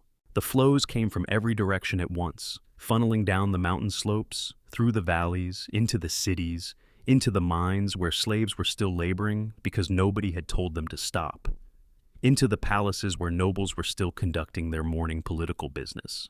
The magical wards that had protected the city from the volcanic heat, if they had been maintained through the centuries as Septon Barth believed they were, failed in this moment or were simply overwhelmed. Forces beyond their designed capacity. A system intended to manage the normal activity of 14 volcanoes, not the simultaneous catastrophic eruption of all 14 at once. The topless towers fell. Buildings that had stood for millennia, that had been shaped by magic into forms that defied structural possibility, came down in the face of earthquake forces that accompanied the eruptions. The Valyrian Peninsula was not simply being coated in volcanic material, it was being torn apart. Earthquakes of staggering magnitude shook the entire landmass. The crust fractured, sections of solid ground dropped into the sea, or were buried under avalanches of volcanic material. The sea rushed in to fill the voids. The molten rock erupted from the volcanoes was not the slow-moving lava of gentler events. It was explosive, ejected at velocities that made it a projectile weapon on a geological scale, flying 1,000 feet into the air before raining back down over everything below. Buildings not yet destroyed by earthquake or pyroclastic flow were set ablaze by this rain of fire. Lakes boiled away, some turned, through the combination of volcanic chemistry and, possibly, the wild unleashed energies of broken magical systems into something acidic and lethal. The dragons died. This is the fact that perhaps most starkly communicates the scale of what happened. Dragons were not supposed to be killable by fire. Their scales resisted it. Their lungs were built for it. But the doom was not fire in the ordinary sense. It was something unprecedented, a combination of volcanic forces and, perhaps, magical energies running completely out of control, as every spell the Freehold had ever cast on the volcanoes failed simultaneously and released whatever power had been bound in them back into the world all at once. Dragons fell from the sky, overcome by toxic atmospheric conditions or brought down by volcanic debris. Dragons in their lairs suffocated or were buried alive under collapsing mountains. The hundreds of dragons that had been the Freehold's ultimate weapon and its ultimate symbol were reduced in hours to corpses. The death toll is impossible to calculate with any real precision. The city of Valyria alone probably held hundreds of thousands of people. The surrounding region, the lands of the long summer, the farms and towns that sustained the capital's enormous population, held many times more.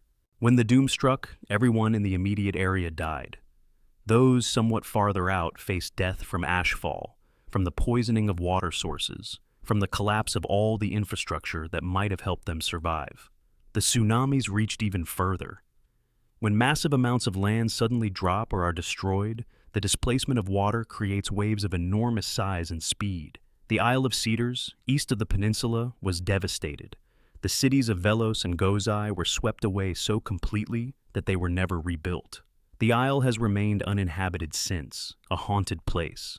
Coastlines hundreds of miles away reported walls of water arriving without warning. Ships at sea were tossed by swells that seemed to come from nowhere. When the fires finally died, not in hours but in days and weeks, as the secondary eruptions and the burning debris and the flows of cooling lava gradually exhausted themselves, what remained where Valyria had been was a fragmented archipelago of ruined islands, separated by what came to be known as the Smoking Sea. The peninsula that had supported the greatest civilization the world had known did not exist anymore. It had become geography that had no name before, because nothing had ever done to a landmass what the doom had done to the Valyrian peninsula. The magical consequences extended far beyond the physical destruction. The glass candles went dark in the same instant across the entire world. Every one of them, from the towers of great lords to the studies of careful scholars, extinguished simultaneously as though a single hand had snuffed them all. Spells that had worked reliably for centuries stopped functioning or behaved unpredictably. The world felt the loss of the nexus that Valyria had represented. Magic became more diffuse, harder to access, less reliable in its manifestations. Maesters who had been skeptical about magic pointed to this as proof that it had never been real. Those who understood it differently recognized it as something else, the death of the source. The ash and smoke from the doom affected climate across the known world for months, possibly years afterward. The volcanic material ejected into the upper atmosphere reduced sunlight. Temperatures dropped. Harvests failed. Famines followed in regions that had never even heard the 14 flames and had no idea what had happened. The doom's effects touched every culture and kingdom in the known world, directly or through consequence. It is worth pausing here, in the silence after the catastrophe, to consider the people who had lived through the doom's warning signs without understanding them for what they were. The blood mages who maintained the spells on the 14 flames, if such mages existed and such spells were real, must have noticed that something was wrong in the months or years before the end. The geological forces they were supposed to manage were becoming harder to manage. The spells were requiring more effort, more sacrifice, more of everything that went into maintaining them. Did they report this to the Dragon Lord families? Did the Dragon Lords ignore them? Did the mages themselves underestimate the scale of what was coming? We will never know, because everyone who might have answered those questions died. The only Valyrian dragon lords who survived were on a bleak island fortress in the narrow sea, watching from a great distance as the sky above their homeland turned the color of blood and smoke, understanding that Daenerys the Dreamer had been right, that the 12 years of what everyone else had called cowardice had been wisdom, and that the future of Dragonlord blood in the world ran entirely through them. But what caused it?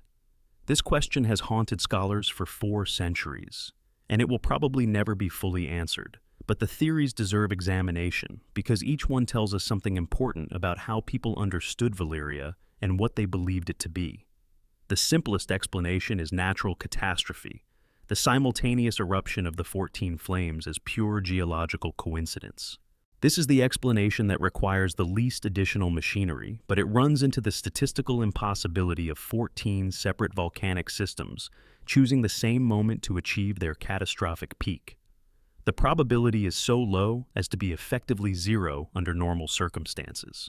Septon Barth and certain Meisters favored the theory that the Valyrian spells controlling the volcanoes had failed, either through gradual neglect, through the degradation of the magical systems maintaining them over time, or through the specific assassination of the mages whose work kept those spells functioning.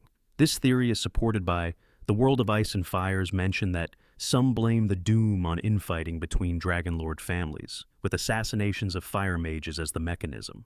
If the people whose job it was to keep the 14 flames controlled were systematically eliminated by rivals seeking to gain advantage in internal Valyrian politics, the result would be exactly what the doom produced, a magical dam breaking all at once, releasing everything it had been holding back. This theory connects to a darker possibility: the Faceless Men.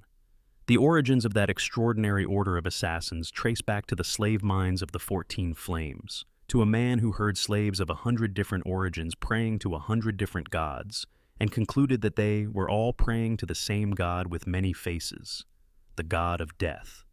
The first faceless man began offering mercy to the most suffering slaves, giving them the gift of death when their suffering had become unbearable.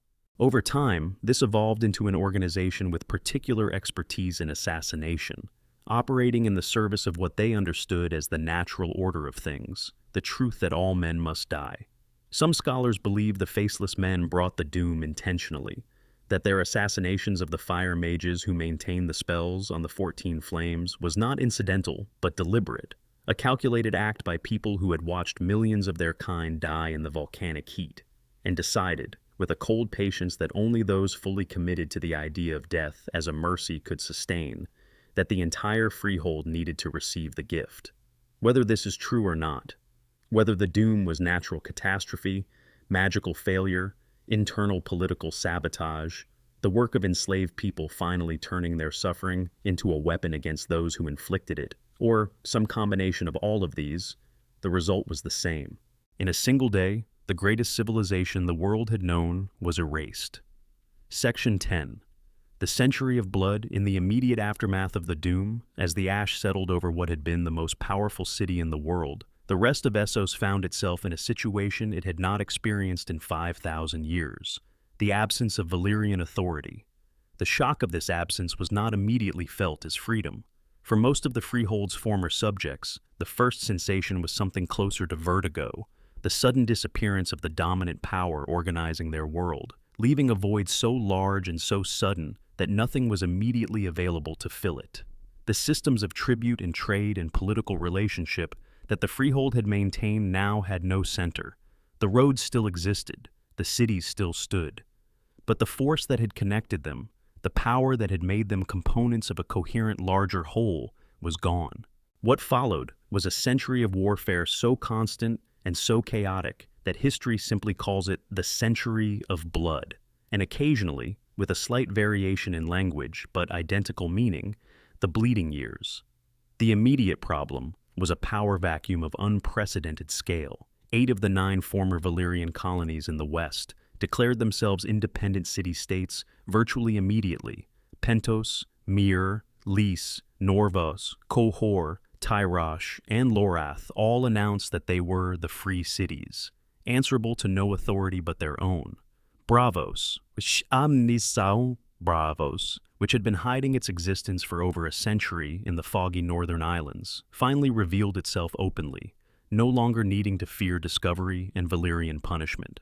One city did not accept this new order. Volantis, the oldest and greatest of the Valyrian colonies, the city that had been established first and had grown largest, refused to recognize the fragmentation. The Volantines declared themselves the rightful heirs to the freehold, the legitimate successors to 5,000 years of Valyrian dominance. Volantis was the firstborn of Valyria, and in their own view, what had passed to them was the freehold's legacy, its territories, its right to rule. The so-called Tigers, the aggressive faction of Volantine nobility who favored conquest, pressed for a military campaign to reconstitute the Valyrian freehold under Volantine leadership.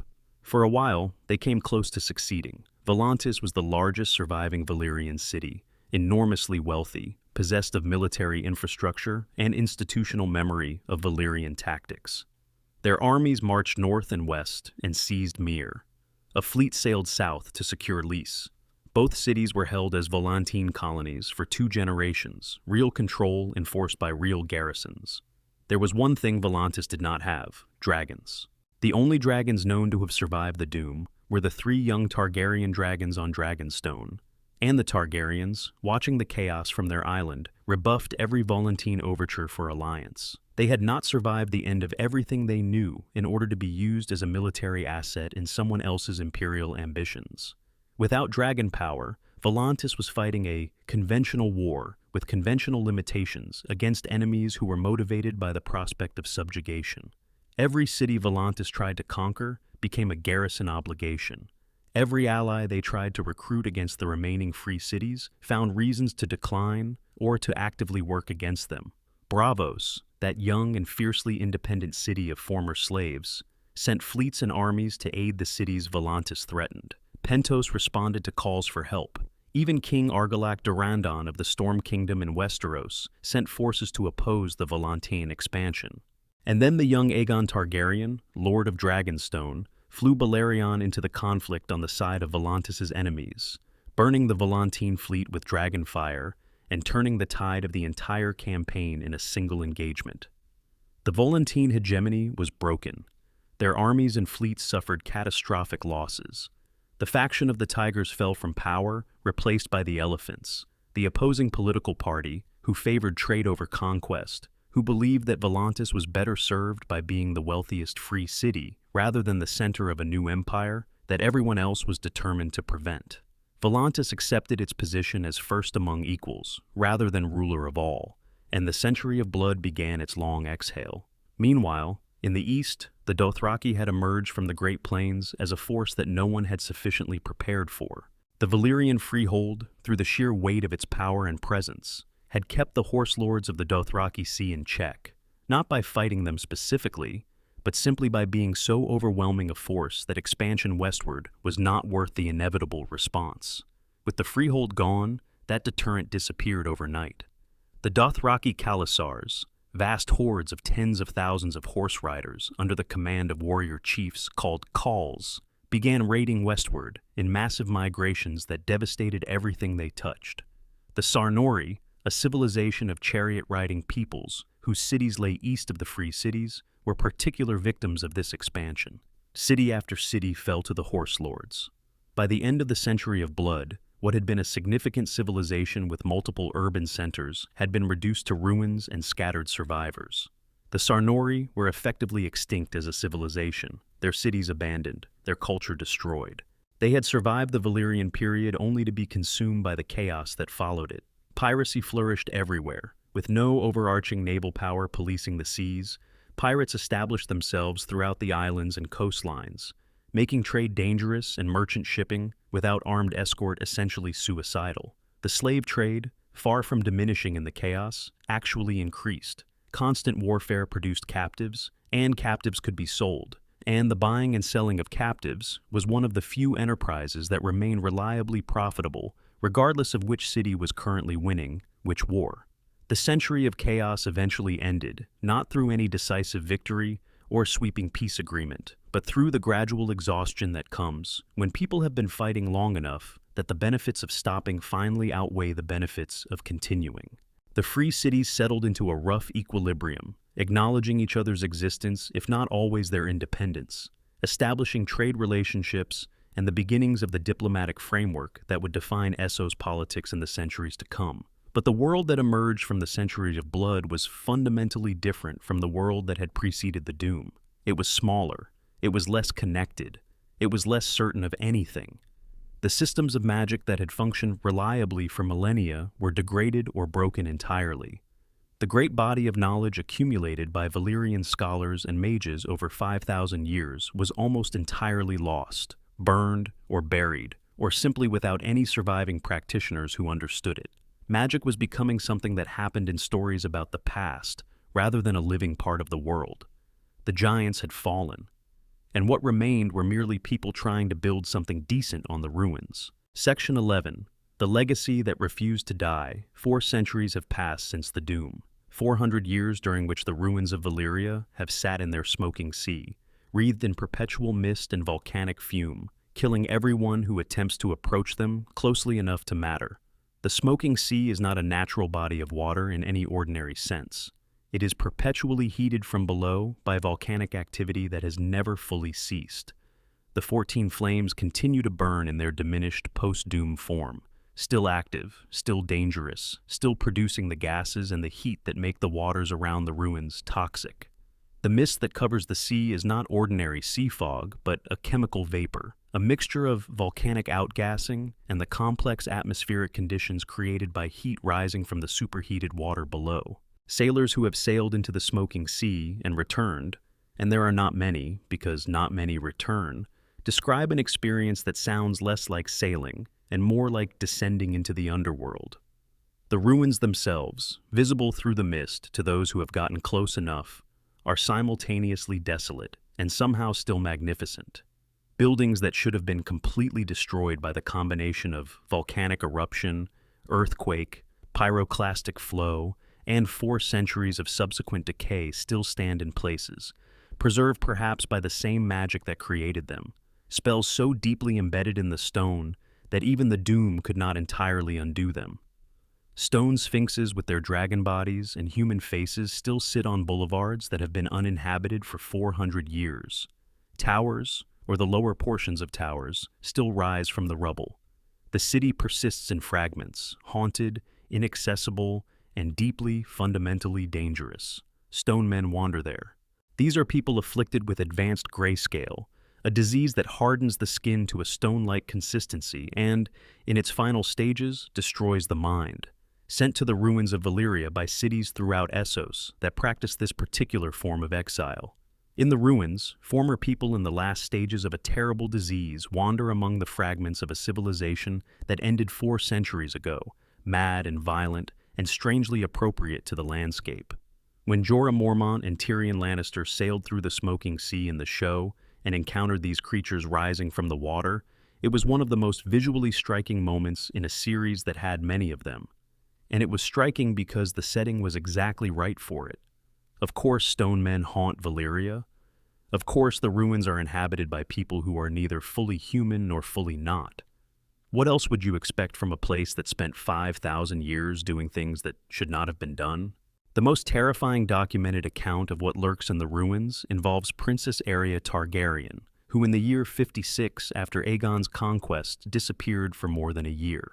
She was a young and inexperienced rider, and the dragon she had claimed, Balerion the Black Dread himself, by then ancient and enormous and essentially uncontrollable by someone without the deep bond needed to manage him, flew home, to Valyria, where he had hatched, a century before the doom. When Arya reappeared in King's Landing, she was dying. The Grand Maester and Septon Barth examined her and found her body infested with creatures that defied description, things that moved under her skin, that burned her from the inside, that seemed to combine features of multiple different organisms in ways that should have been biologically impossible. Septon Barth concluded that Balerion had returned to his birthplace in Valyria, and that while there, both dragon and rider had been exposed to something that survived in the ruins, something that was, he believed, a remnant of Valyrian blood magic experiments, chimeras, or worse, that had continued to exist in the ruins for a century after their creators perished in the doom. Arya died from what was inside her. Balerion returned with wounds that proved even the greatest dragon in the world could be harmed by whatever still lived among those ruins. After this event, it was decreed that any ship suspected of having visited Valyria would be forbidden from docking in Westeros. The message was clear. Valyria was not somewhere you could go and come back from unchanged. It was not somewhere you could go and come back from at all most of the time. Yet the ruins hold treasures that would be invaluable beyond any reasonable measure. Valyrian steel weapons of unknown number lie somewhere in the collapsed palaces and sealed vaults. And in the world as it stands, Valyrian steel swords are among the most valuable objects in existence, prized not just for their physical properties, but for what they represent. A connection to an age when humanity seemed capable of achieving anything it set its mind to. In Westeros alone, according to Archmaster Thurgood's careful inventory, there are only 227 such weapons remaining, some of which have since been lost or destroyed. The world's supply is finite and diminishing, and the only place to find more lies under a sea that will kill you for trying. The magical knowledge lost with Valyria is perhaps the greater tragedy, from the perspective of what it cost human potential.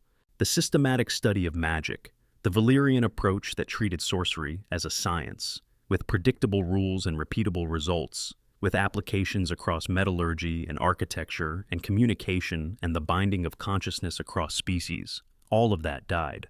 Later civilizations have worked from fragments, from whatever partial texts survived the doom in distant locations, from the memories of things that had been observed without being understood. They work in the dark, without the foundations that 5,000 years of systematic magical study built and the doom destroyed in a day. The Targaryen legacy is the most visible and most immediate consequence of Valyria's fall that the world of Game of Thrones inhabits. The Targaryens, who survived because Daenerys the Dreamer had a gift that her father believed in at exactly the right moment, carried to Westeros the last dragons in the world and used them, a century after the doom, to conquer a continent that had never known unified rule. Aegon the Conqueror on Balerion the Black Dread, accompanied by his sisters Visenya and Rhaenys on Vhagar and Meraxes, burned the holdouts and forced the submissions and created the Iron Throne, the symbolic center of a realm that would endure for nearly 3 centuries. The Iron Throne itself, that uncomfortable, impractical, dangerous seat made of 1,000 swords melted together by dragonfire, is a Valyrian object in the most fundamental sense. It is what happens when the last survivors of a magical civilization apply the tools of that civilization to a new context. It is Valyrian magic and Valyrian dragons and Valyrian ruthlessness, transplanted to Westeros and given a different frame. High Valyrian is still spoken by the educated classes throughout Essos 4 centuries later. Not as a living language, no one grows up speaking it as their mother tongue, but as the language of scholarship and ceremony, the way Latin functioned in medieval Europe long after the Roman Empire had fallen. The free cities each developed their own dialects descended from High Valyrian, the way French and Italian and Spanish descended from Latin, shaped by centuries of regional development and the influence of local languages. You can trace the grammar and the vocabulary back to their source the way linguists can trace the Romance languages back to Rome. The architectural principles pioneered by Valyrian stone shapers still influence construction in the free cities. The great stepped pyramids of Astapor, Yunkai, and Meereen are Giscari in origin, but the magical engineering principles used in their construction owe something to the Valyrian tradition that absorbed and transformed Giscari practice. Bridges and towers that would have been impossible without certain understandings of load distribution still stand because someone, centuries ago, had access to knowledge derived from Valyrian sources. The practice of slavery, which the Valyrians took from the Giscari and expanded to extraordinary scale, persists in Slaver's Bay and in various forms throughout the known world. It persists because the economies built around it became dependent on it in ways that outlasted the civilization that built them. The mines of the 14 Flames no longer operate. The demand for slaves in every other context, agriculture, domestic service, the galleys, the fighting pits, remained, and the social structures and legal frameworks designed to maintain slavery were durable in ways that morality, apparently, was not. The return of magic to the world, heralded by the hatching of Daenerys Targaryen's dragon eggs in the flames of her husband's funeral pyre, is directly connected to this inheritance. When those 3 eggs hatched, when the first dragons in over a century entered the world drawing breath, the glass candles lit in the citadel of Old Town for the first time in 400 years. Warlocks in Qarth suddenly found their powers increased. Red priests of the Lord of Light began speaking with confidence about visions and prophecies that had been murky or absent. The world felt the presence of dragons again, and responded to it the way a garden responds to rain after a long drought. This connection between dragons and magic is the last great inheritance of the Valyrian freehold. They created, or found and mastered, the creatures that turned out to be the linchpins of the world's magical reality. When the dragons died, magic diminished. When the dragons returned, magic returned with them. Whatever the Valyrians understood about this relationship, whatever the blood mages knew about the connection between fire and the deeper workings of the world, they took it with them when they died. But the reality they understood still operates. It was never truly absent. It was only waiting. Section 12. What Valyria teaches us. We have traveled a very long way tonight. From the first shepherd descending into volcanic darkness, through 5,000 years of impossible achievement and profound moral failure, through the fire of the doom and the chaos of the century that followed, to the ruins that still smoke in the narrow sea, and the legacy that reaches into every corner of the world the show inhabits. I want to sit with you for a moment in the weight of all of this, because the story of Valyria is not a simple one, and easy conclusions would not do it justice. The Valyrians achieved things that no civilization before or since has managed. They tamed creatures that should not be tamable. They built structures that should not be buildable. They accumulated knowledge about the deepest workings of reality and applied it systematically across every aspect of their civilization in ways that produced genuine wonders. The Valyrians steel swords that survive in the hands of noble families in Westeros, Ice, Longclaw, Heartsbane, Oathkeeper, Widow's Wail, are not just weapons. They are proof of concept, evidence that human beings once understood something about the relationship between fire and metal and magic that we no longer understand and may never understand again. They are beautiful in the way that things are beautiful when you know they cannot be replaced.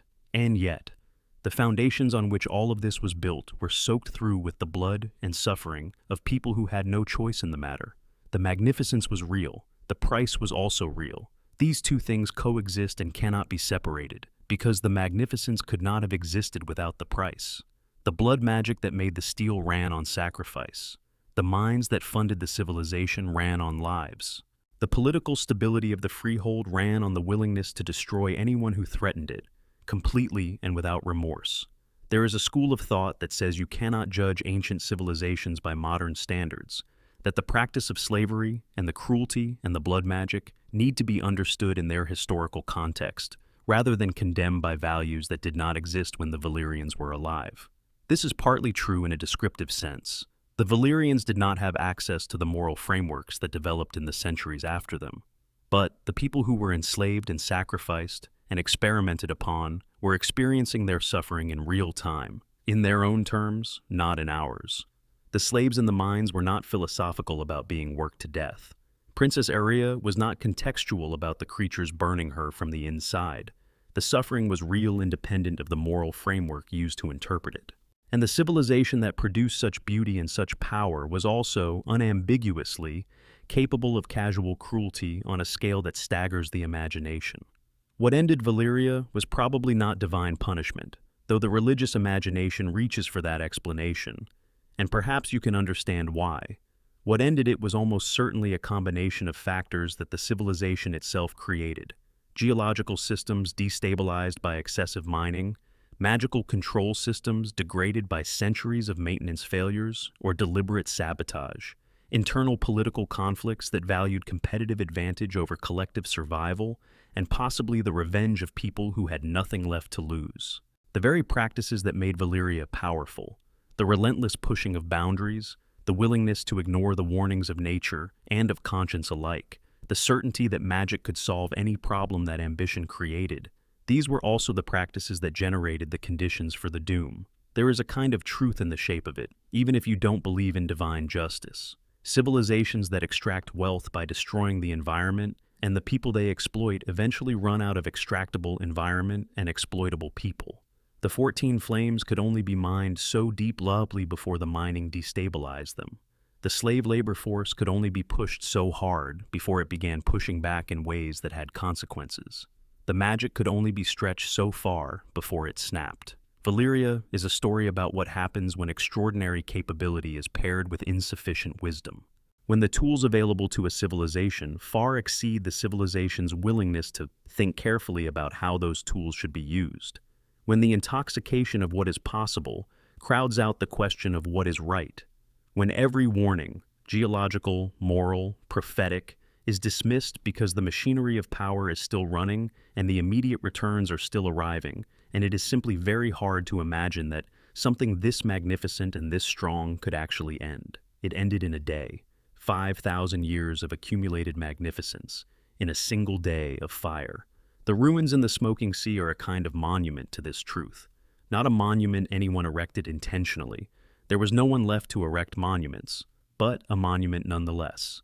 They say, "We were here. We were extraordinary. We reached as far as anything has ever reached, and we fell." Every ambitious ruler who looks at a map and sees territory that could be theirs would do well to remember Valyria. Every brilliant engineer or scientist or mage who finds themselves thinking that this particular boundary is the one that needs pushing, this particular limit is the one that should be crossed, they would do well to remember Valyria. Every civilization that has convinced itself that it is different, that it has figured out how to escape the pattern that brings every other civilization eventually to its knees, they would do well to remember Valyria. Not because ambition is wrong, not because the reaching is wrong, not because the desire to know and build and create and achieve is something to be suppressed. The Valyrians show us the upper limit of what that desire can produce, and it is genuinely, breathtakingly magnificent. But wisdom is the companion that ambition cannot do without. The understanding that some things, once broken, cannot be repaired, that some choices once made cannot be undone, that the people bearing the cost of your power are not abstractions, that the ground beneath your feet has its own rules, and those rules will not negotiate regardless of how impressive your magic is. The story of Valyria is not a comfortable one. It was not meant to be. George R.R. Martin built a lost civilization at the heart of his world that was, in almost every important respect, irreplaceable. And then he made sure we understand that it was also, in almost every important respect, responsible for its own ending. The grief is real. The condemnation is also real. Both things are true simultaneously, and that is the mark of a story that is trying to say something true about the world rather than something simple. The topless towers are gone. The dragons, for the most part, are gone. The glass candles are dark again, now that the brief rekindling of magic that came with Daenerys' dragons seems to have reached its own complicated end. The roads still exist in some places, those impossibly straight, impossibly durable dragon roads that connected the freehold to itself across its vast domain. You can still walk on them if you know where to look. And the steel survives.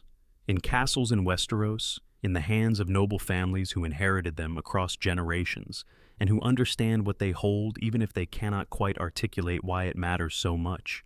The Valyrian steel survives, lighter than it should be, sharper than anything made since, never dulling, never rusting, carrying in its rippled surface the frozen evidence of a process that no one alive understands. A reminder that it happened, that the impossible was, for 5,000 years, simply someone's ordinary Tuesday, that the world was once a larger place. Valor morgulis. All men must die. But the stories survive. And as long as we keep telling them, Valyria is not entirely gone. Thank you so much for spending this time with me tonight. If you made it all the way through this journey, from the volcanic shepherds to the burning sky to the ruins that still smoke 4 centuries later, you have my genuine gratitude. This is exactly the kind of deep, immersive lore that makes this world one of the most fascinating ever built, and I love exploring it with you. If you found value in this video, please hit the like button. It genuinely helps more people find this content, and it tells me that this kind of long-form, detailed exploration is something you want more of. And if you're not subscribed yet, please consider doing that now. We have so many more of these deep dives planned. The history of the free cities after the Century of Blood, the full story of Aegon's conquest, told night by night, the Blackfire rebellions, the Dance of the Dragons, the history of the Night's Watch and what really happened during the Long Night. There is so much more to explore together, and every subscriber makes this channel possible. Drop a comment, letting me know your thoughts on Valyria. Do you think the doom was natural catastrophe, magical failure, or something deliberate? Was there any way for the Freehold to have been something different, something better, while still being the extraordinary civilization it was? And which piece of this history hit you the hardest? Take care of yourselves. Sleep well, wherever you are. Until next time. Bonus section: the 40 families and the lives within the Freehold. There is a dimension of Valyrian life that tends to get lost in the larger sweep of conquest and catastrophe, and it deserves its own space. What it actually felt like to exist within the Freehold, day to day, if you were one of the people living at its various levels. Start at the very top, with the 40 great Dragon Lord houses. Imagine being born into one of these families. From your earliest memories, the world is oriented around dragons. Not just in the abstract sense of knowing they exist and being generally aware that your civilization built itself on them, but in the immediate sensory, physical sense of waking each day in a city where dragons are a regular feature of the sky, where the sound of wings is as ordinary as the sound of wind, where the particular smell of a dragon, a hot, mineral smell, something between forge smoke and the air after lightning, is simply part of the atmospheric composition of your home. You would have grown up knowing that your future, your value, your place in the hierarchy of the most powerful civilization in the world was determined largely by one question: would a dragon bond with you? The bonding process, the rituals, the exposure, the specific magical techniques the Valyrians had developed for establishing the connection between a rider and their dragon began young. Children of Dragon Lord families were introduced to dragons in infancy. They were brought into proximity with younger dragons, with eggs sometimes still warm, with the presence of these creatures woven into their earliest experiences of the world, in the hope that the bond, when it formed, would be as deep as possible. There was no guarantee. The bond was not automatic. Not every child of a Dragon Lord family successfully bonded with a dragon, and those who did not were diminished in status in ways that the Valyrians' theoretical democratic structures could not fully compensate for. This created a particular psychology in the Valyrian ruling class, an awareness from a very young age that your position in the world was contingent on something you could not entirely control. You could do everything right. You could be introduced to dragons at the proper age, participate in all the required rituals, demonstrate the correct combination of will and openness that the bonding required, and still find yourself dragonless, looking up at cousins and siblings who had succeeded where you had not. The social consequences of this were significant. Dragon Lord families with large numbers of successful riders were simply more powerful than families where the bonding did not take as frequently. Over generations, successful bonding became associated with family reputation in ways that created self-fulfilling cycles. The most prestigious families attracted the best matches, which concentrated dragon bonding genetics, which produced more successful riders, which enhanced prestige. The families at the top of the hierarchy stayed there because they had more dragons, and they had more dragons partly because they had been at the top long enough to develop the bloodlines and the practices that made successful bonding more likely. The Targaryens, in this hierarchy, occupied their middling position not through any deficiency of character or ambition, but through the simple reality that they had not accumulated the critical mass of dragons and political connections that the top families enjoyed. They were old blood, genuinely ancient lineage, respected in the way that ancient lineages are always respected, even when their practical power is moderate. But respect and power are different currencies, and the Targaryens had more of the former than the latter. What they did have, that perhaps not every family with more dragons possessed, was a quality that the great scholar Yandel, writing in The World of Ice and Fire, identifies specifically: they were survivors. Not conquerors, survivors. The Targaryens had developed, across their centuries in the Freehold, a kind of institutional wisdom about when to push and when to accommodate, about the value of not making enemies unnecessarily, about the difference between the battles that needed to be fought and the battles that were better avoided. This is not glamorous. It does not make for exciting stories about great victories, but it is the quality that, when the entire world was ending, proved to be worth more than all the accumulated power of the families above them. Now descend from the Dragon Lord level. Move into the neighborhoods of the merchants and artisans, the people who provided the goods and services and administrative functions that kept the Freehold running on a practical level. These people existed in a middle space that is genuinely interesting to think about. They were not slaves. They had legal rights, property rights, the capacity to run their own businesses and accumulate their own wealth. In a society as rich as the freehold, middling prosperity could be genuinely comfortable by any standard that existed in the ancient world. But they were also not dragon lords, which meant they lived always in the shadow of a social hierarchy that was, in practice, immovable. A merchant, however successful, could not simply decide to become a dragon lord. A craftsman, however skilled, was not going to find himself invited into the councils where the real decisions of the freehold were made. The magic system itself enforced these distinctions in ways that mere law could not. The blood magic that made dragon bonding possible seemed to run in specific lineages, not exclusively, but with enough consistency that those lineages could claim it as their birthright, and the claim was not entirely without substance. The result was a society that was, for its middle class, simultaneously one of the most comfortable places in the ancient world, and a place of profound and inescapable limitation.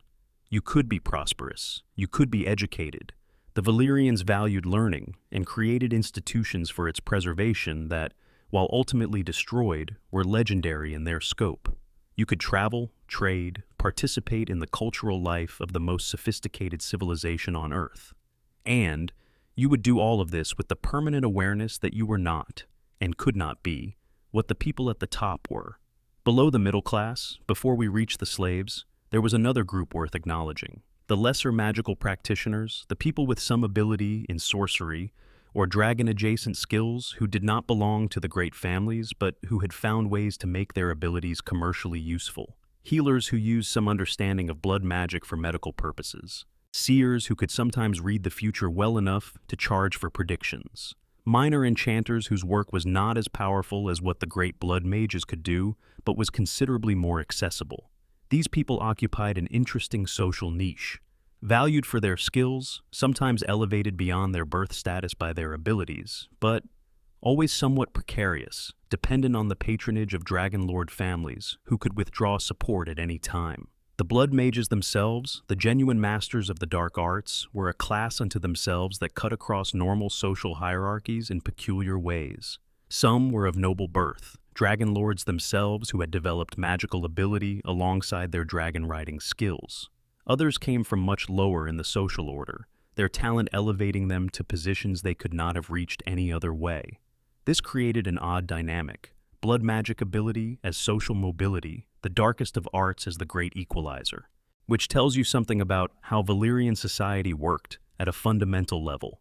Power was the currency that mattered. How you came by it was considerably less important than whether you had it. The great magical institutions of the freehold, the schools and academies and working groups where magical knowledge was systematized and passed on, were among the most extraordinary intellectual achievements in the history of the known world.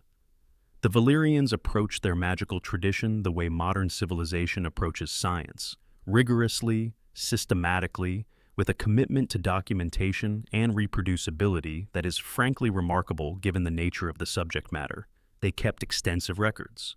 They conducted experiments carefully and noted results. They built on the work of predecessors, each generation refining and extending the knowledge base that had been developed over the previous centuries. All of that documentation burned in the doom, or went into the sea, or was buried under volcanic rock. The loss is almost incomprehensible in its scale. It represents not just a loss of practical capability, though that loss is enormous, as evidenced by the world's inability to create new Valyrian steel, or build structures that hold together without visible support, but a loss of understanding. We do not just lack the ability to do what the Valyrians could do, we lack the conceptual framework for understanding how they were doing it. The foundations are gone. Future scholars are not building on reduced knowledge. They are starting over from nothing in the dark. There is one more layer of Valyrian life that deserves attention before we close. The experience of people who lived adjacent to the freehold but outbeaked it. The peoples of Essos who had been conquered or absorbed or simply intimidated into cooperation, who spoke languages that were slowly being displaced by High Valyrian, who practiced religions that the freehold tolerated because stability was preferable to constant insurrection, but that the dragon lords privately regarded with the mild contempt reserved for things that have never personally needed to be believed in. For these people, Valyria was not the civilization they lived in. It was the civilization they lived under. A distinction that matters. They could prosper within it, sometimes quite substantially. The free cities, even as Valyrian colonies, developed genuine local identities, local political cultures, local artistic traditions. Volantis was not simply Valyria, but smaller and further west. It had its own character, its own history of civic conflict and civic achievement, its own ways of relating to the freehold that mixed genuine loyalty with genuine resentment in proportions that probably shifted over time. When the doom came and the freehold collapsed, these cities did not simply throw off the shackles of oppression. The situation was considerably more complicated than that. Some of them genuinely mourned what was lost. Others saw opportunity. Many experienced both at once. The Valyrian language itself is one of the most lasting and in some ways most intimate legacies of this dynamic. High Valyrian did not persist in the free cities because conquerors forced it on the population at sword point, though they certainly did that in the beginning. It persisted because over generations it became the language of commerce, of scholarship, of advancement. If you wanted to do business at the highest levels, you spoke High Valyrian. If you wanted to read the great works of accumulated knowledge, they were in High Valyrian. If you wanted to participate in the political life of a colony city, you operated in High Valyrian. The language was not just an imposition. It became a tool, and people used tools regardless of their history. The dialects that developed from it, what we might call the Valyrian Creoles of the free cities, are a linguistic record of this complexity. They kept the High Valyrian bones but added the flesh of local vocabulary, local grammar patterns, local idiom. In a very real sense, you can hear the history of the conquered people in these dialects. Here is what was imposed, here is what was adopted, here is what grew from the intersection. Language as archaeology. The Valyrian freehold, in this form, never ended. It dissolved into everything that came after it. The story of Valyria is, among many other things, the story of how completely one civilization can shape the world, even after its destruction. The ruins smoke in the narrow sea. The knowledge is lost. The dragons are gone, or were, until they weren't. The dragon lords are all dead. And yet the world of the show, the world of the books, the world of the story is shaped by Valyrian choices made thousands of years before the events we watch.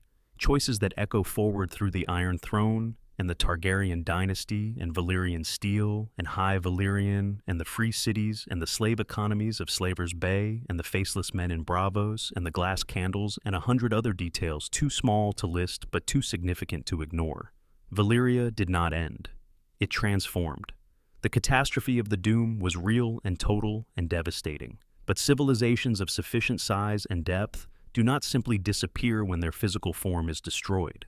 They become the substrate on which everything subsequent is built. They become the assumptions that later generations inherit without knowing they were ever made.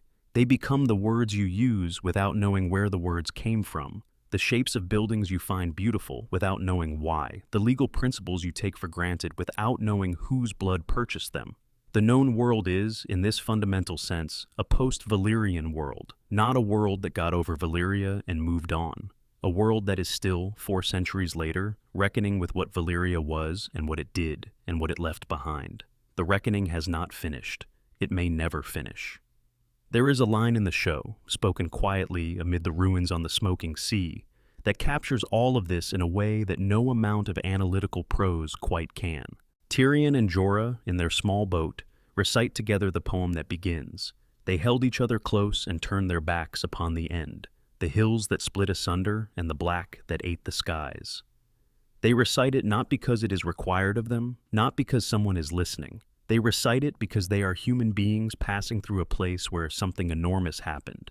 And human beings, when we pass through such places, reach for whatever language we have that is adequate to the size of the thing. We reach for poetry. We reach for ritual. We reach for shared words that mean, I see this. I acknowledge this. This was real. It was real. The Valyrian freehold was real.